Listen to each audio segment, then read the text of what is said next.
वज़ीर-ए-आज़म के मुआविन खुसूसी बराए एहतसाब इरफान कादिर ने 190 मिलियन पाउंड केस को तारीख का मेगा स्कैंडल करार दिया है।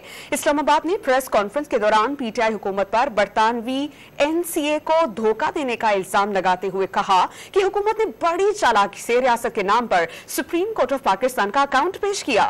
कौम का पैसा लूटने वालों के खिलाफ जीरो टॉलरेंस पॉलिसी अपनाना होगी।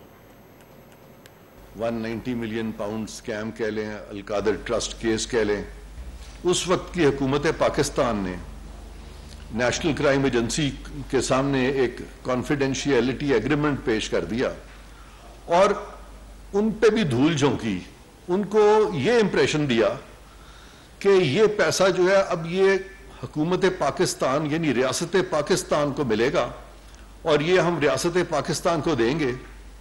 और बड़ी चालाकी से बीच में जिक्र कर दिया सुप्रीम कोर्ट के अकाउंट का। स्टेट ऑफ पाकिस्तान का पैसा एक बाहर के मुल्क ने आपको दिया और आपके अपने लोगों ने स्टेट ऑफ पाकिस्तान का पैसा स्टेट ऑफ पाकिस्तान से छीन लिया। हमें जीरो टॉलरेंस रखनी है उन अनासर की तरफ जो कि कौम का पैसा लूट लेते हैं या लूट जाते हैं।